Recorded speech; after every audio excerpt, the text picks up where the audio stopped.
नमस्कार, जम्मू संवाद देख रहे हैं आप और मैं हूं ललित खजूरिया। 5 जवान शहीद हो गए। आतंकियों ने जिस तरह से घात लगाकर हमला किया, उससे ये पता चलता है कि आतंकियों ने अपनी जो रणनीति है, वो किस तरह से बदली हुई है।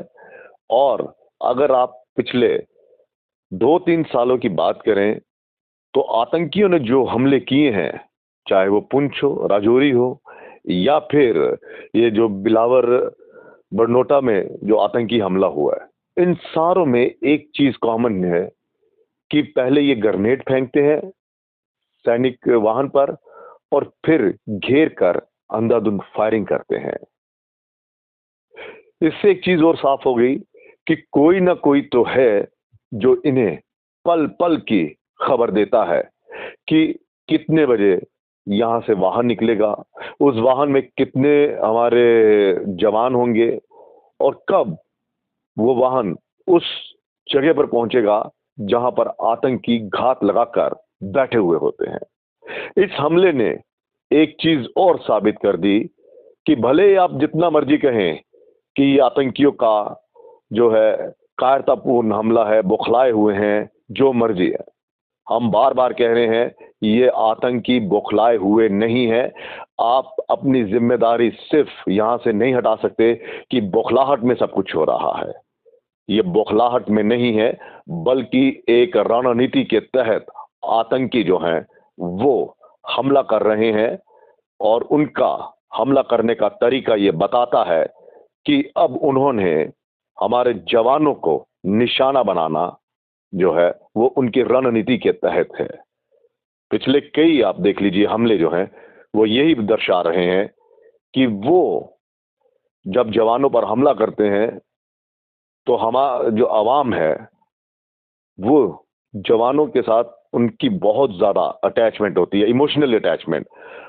और जब वो जवानों पर हमला करते हैं तो दहशत जो है वो आम पब्लिक पर जाती है।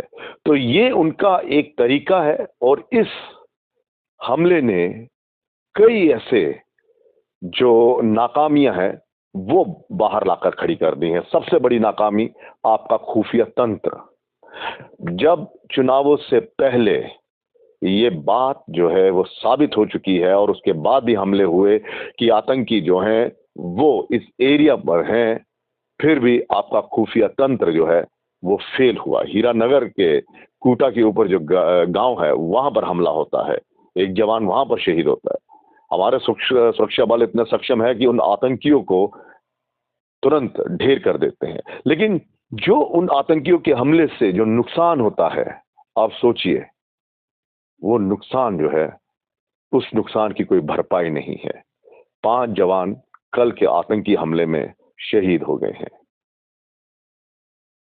जो सोच विचार का मसला है वो ये है कि आखिर इनकी घुसपैठ कहां से हो रही है। अखबारों की अगर माने तो पुराने रूट से ये आ रहे हैं। तो अगर पुराने रूट से ये आ रहे हैं, यहां से पहले भी घुसपैठ होती थी, नाले नदियां जहां से भी आते थे, तो क्या हम उसमें फेल हो गए? हमारे सुरक्षा जो है वो उस पर पैनी नजर रखने में फेल हो गई। हमारा खुफिया तंत्र जो है वो फेल हो गया।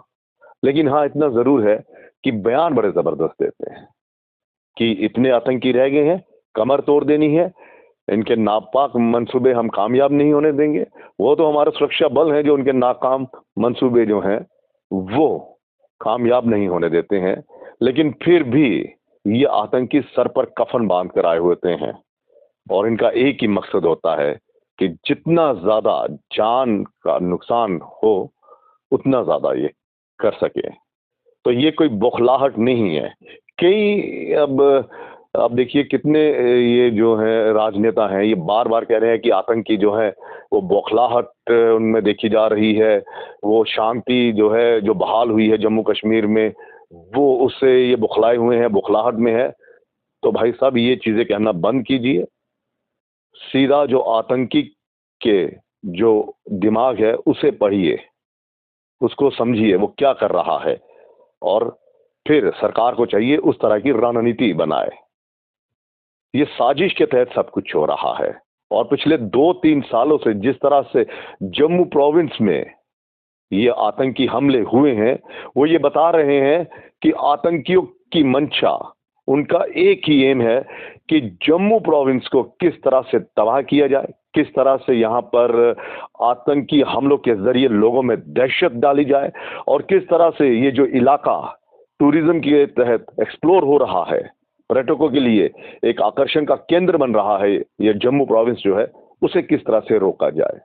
हालांकि सरकार की कुछ नीतियों की तारीफ करनी होगी कि किस तरह से कश्मीर घाटी में आतंक को उन्होंने खत्म किया, आतंकवाद को खत्म किया। हालांकि पूरा खत्म नहीं किया, लेकिन फिर भी उसमें जो कमी, जो गिरावट आई है, वो ये बता रही है कि आतंकी भी वहां पर हमला करने में 100 बार सोचते हैं कि भाई साहब वहां पर हमला करें या ना करें, क्योंकि जैसे ही वो हमला किया नहीं, सीधा 72 हुरों के पास पहुंच जाते हैं।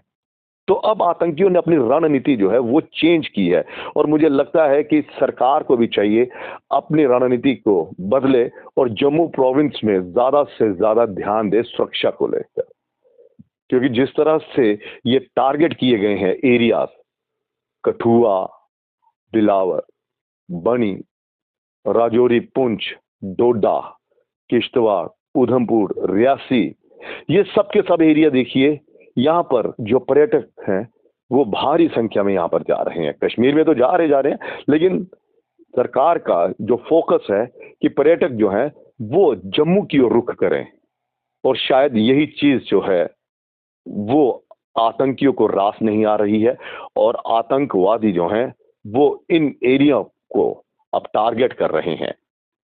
और ये टारगेट इसीलिए किया जा रहा है कि कोई ना कोई है छुपा हुआ अब हमारे ही घर में, जो इन आतंकियों को पल पल की सूह देता है, पल पल की खबर देता है, और एरिया बकायदा बता रहा है कि यहां पर आप टारगेट कीजिए, हम आपको रास्ता बताएंगे। और हमारे जो खुफिया तंत्र है वो इन स्लीपर सेल्स को, या क्या कहते हैं, ओवरग्राउंड वर्कर्स कहते हैं, वो उनको ढूंढने में नाकाम हो रही है। वो इतने जबरदस्त स्लीपर सेल्स हैं या ओवरग्राउंड वर्कर्स हैं कि वो पब्लिक में रहते हुए भी उन पर किसी को शक नहीं होता है, वो आम लोगों की तरह उसमें घुसे हुए हैं। लेकिन अगर आम लोगों की तरह घुसे हुए हैं तो उनकी पहचान या उनका जो काम, जिस तरह से वो अंजाम दे रहे हैं, इन आतंकियों को जिस तरह से मदद दे रहे हैं, तो इसकी पहचान किसने करनी है? आम नागरिक की थोड़ी, आम नागरिक क्या कर सकता है? ज्यादा से ज्यादा उसकी थोड़ी बहुत गतिविधियां संदिग्ध लगे तो वो पुलिस को या खुफिया तंत्र, मतलब पुलिस को उसके अला कर देगा। लेकिन जिस तरह से ये कहते हैं कि हमारा खुफिया तंत्र इतना ज्यादा मजबूत है, तो वो इनको क्यों नहीं ढूंढ पा रहा है? और उन लोगों को ढूंढना पड़ेगा, उन लोगों पर कार्रवाई करनी पड़ेगी जो लोग यहाँ पर रहते हुए उन आतंकियों को पनाह दे रहे हैं। और अब दिक्कत ये है कि यहाँ पर लोकल्स जो हैं वो गन तो नहीं उठा रहे हैं, लेकिन यही लोकल्स जो हैं वो अब गाइड बन गए हैं, अब इनके स्लीपर सेल्स बन गए हैं, क्योंकि उन्हें पता है कि अगर हमने गन उठाई और यहाँ सीधा मुकाबला किया तो हम तो गए गए जहन्नुम में, हमारे घर वालों पर भी कुछ ना कुछ कोई एक्शन होगा। इसलिए वो छुपे हुए हैं और उस तरह से ये अब काम को अंजाम दे रहे हैं कि शक भी ना हो और आतंकियों के मंसूबे जो हैं वो भी हम उनको कामयाब कर देंगे। और बाहरी विदेशी आतंकियों की घुसपैठ कर जम्मू कश्मीर में दाखिल होना और खासकर जम्मू प्रोविंस में आना, ये बता रहा है कि 90 का जो दौर है वो फिर से यहाँ पर शुरू हो रहा है। क्योंकि ये जम्मू के जितने भी इलाके हैं यहाँ पर अटैक हुए हैं, ये पिछले आप 10-15 सालों, मतलब अगर हम आज से मतलब 2017-18 से पहले की हम बात करें तो 15 साल तक तो ये बड़े शांत हो गए थे। यहाँ पर आतंकी ये जो गतिविधियां थी या आतंकी वो शून्य के बराबर थी। लेकिन यकायक पिछले 5-6 सालों में, 4 सालों में इस तरह की गतिविधि होना, आतंकियों की इतने ज्यादा यहाँ पर हमले करना, ये बता रहा है कि सरकार ने यहाँ पर कश्मीर में ज्यादा तवज्जो दी है आतंकियों के खात्मे करने के लिए, सुरक्षा को लेकर। उसके नजर में यहाँ पर जो है वो कम ध्यान दिया गया है। क्या अब पुलिस को, खासकर जो आला अधिकारी हैं, ये वो वक्त आ गया कि आप पुराने रिटायर्ड अधिकारियों को अपनी कमेटी का एक हिस्सा बनाएं, चाहे जो पुराने डीजीपी हो, उससे पुराने डीजीपी हो, क्योंकि इन सब ने वो आतंक का दौर देखा हुआ है। उनकी एक कमेटी बनाए ताकि उनसे सलाह मशवरा लिया जाए, रणनीति बनाई जाए कि हाँ ये नहीं, क्योंकि हर एक का अपना अपना एक काम करने का एक तरीका होता है। तो ये जो चीजें हो रही हैं, तो ये देखिए भद्रवाह टूरिस्ट के लिए खुला हुआ है। वहां पर आप देखिए कितने ज्यादा जो है टूरिस्ट वहां पर जाते हैं। अब जो बनी और सरथल, छत्रकला, ये जो रूट है, ये इसको एक्सपेंड किया जा रहा है ताकि ये भद्रवाह किश्तवाड़ से जोड़ा जाए और लोग यहाँ पर ज़्यादा से ज़्यादा आएँ। और एक और अब इन चीज़ों को अब ध्यान दीजिए कि जहाँ जहाँ रोड की एक्सपेंशन हो रही है, जहाँ जहाँ पर रोड का चौड़ीकरण कार्य चल रहा है, खासकर जम्मू प्रोविंस में, वहाँ वहाँ पर आतंकी जो हैं वो ज़्यादा हमले कर रहे हैं उन इलाकों में, ताकि अगर ये कामयाब हो गए और यहाँ पर टूरिस्ट का आना शुरू हो गया, लोगों का आना जाना शुरू हो गया, तो हमारा अस्तित्व तो खत्म हो जाएगा। हम क्या करेंगे? तो ये एक पूरी सोची समझी एक रणनीति के तहत हो रहा है। ये जो हमारे नेता कह रहे हैं बौखलाहट बौखलाहट बौखलाहट, कोई बौखलाहट नहीं है। वो सर पर कफन बांध कर आए हुए हैं। पिछले 30 सालों से अगर वो बौखलाए होते तो अब तक ये आतंकवाद खत्म हो गया होता। लेकिन हमारे नेताओं के जो बयान हैं वो यही है, बौखलाहट बौखलाहट बौखलाहट। वो बौखलाहट नहीं है, वो अपनी रणनीति के तहत काम कर रहे हैं। और हमारे सुरक्षा बल जो हैं वो इतने सक्षम हैं कि इनको खत्म कर भी रहे हैं, करेंगे भी। लेकिन जो स्लीपर सेल्स है, जो लोग जो उन आतंकियों का साथ दे रहे हैं, उनको ढूंढना बेहद जरूरी है। आपने देखा होगा कई नेताओं ने एक दूसरे नेता पर आरोप भी लगाए हैं कि फला फला आतंकी वहां वहां रहता था, उनको शरण मिलती थी, फला फला आतंकी वो वहां पे स्टे होते थे। तो मुझे लगता है अब उन नेताओं को सामने आकर तमाम उन नेताओं के नाम लेने चाहिए, उन पार्टियों के नेताओं के नाम लेने चाहिए, उन पार्टियों को एक्सपोज करना चाहिए, उन लोगों को एक्सपोज करना चाहिए जो आतंकी गतिविधियों को, जो आतंकी वारदातों को बढ़ावा देने में उनका साथ देते थे। क्योंकि सरकार में तो आप रहे, आपको एक एक चीज का पता है, किसका प्रेशर आता था, कौन कहता था उस आतंकी को छोड़ दो, कौन कहता उसे गिरफ्तार ना करो। इन सबको एकजुट होकर बाहर आना पड़ेगा और खासकर मुस्लिम समुदाय के लोगों को बाहर आना पड़ेगा। क्योंकि आप लोग कहते हैं कि आतंक, आप लोग क्या सभी कहते हैं, हम भी कहते हैं कि आतंकवादी का कोई धर्म नहीं होता। लेकिन ये जितने भी आतंकी हैं, ये आप सोचिए ये किस धर्म से ताल्लुक रखते हैं। और जब ये मुस्लिम आतंकी जो उनकी शिनाख्त होती है, तो सोचिए जो देशभक्त मुस्लिम है उसकी एक क्या इमेज बनती है। हमारे देश के जो सच्चे नागरिक हैं मुस्लिम्स, उनकी इमेज को किस तरह से ये आतंकी जो हैं अपने इस्लाम की लड़ाई लड़ने वाले, जिहाद की लड़ाई लड़ने वाले, किस तरह से इनकी इमेज पर जो है वो एक हमला करते हैं। तो मुझे लगता है कि सभी को आगे आना पड़ेगा और डंके की चोट पर कहना पड़ेगा कि इन लोगों के खात्मा किया जाए और जो लोग इनका साथ दे रहे हैं वो लोग जो हैं उन पर भी कार्रवाई हो।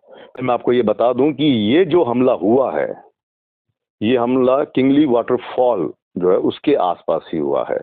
क्योंकि युवा यहाँ पर जाते हैं और ये प्राकृतिक सौंदर्य से भरा हुआ इलाका है। आप देखिए पेड़, कुछ तस्वीरें हम आपको दिखाएंगे कि किस तरह से झरना जो है वो बह रहा है, लोग वहां पर स्विमिंग कर रहे हैं, चल रहे हैं, आ रहे हैं। तो ये एक आकर्षण का एक केंद्र बन रहा है।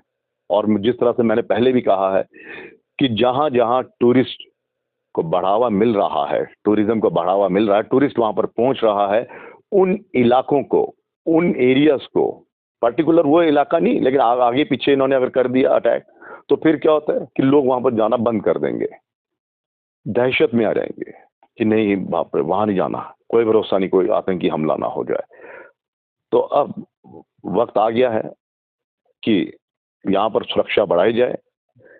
जो छोटे छोटे आपने नाके लगाए हुए हैं ना, एक सिंगल व्यक्ति ड्रम लग दिया, तो एक पाइप सी बिछा दी, रस्सी बांध दी, तो हाँ जी वहां पर बकायदा उन इलाकों में चौकियां बनाइए और वीडीसीजी क्या कहते हैं वही, उनको मजबूत करिए। हम बार बार कह रहे हैं जिनके लाइसेंस जो हैं कैंसिल किए गए हैं या चुनावों के दौरान जिनकी राइफलें आपने जब्त की हैं वो उनको दीजिए।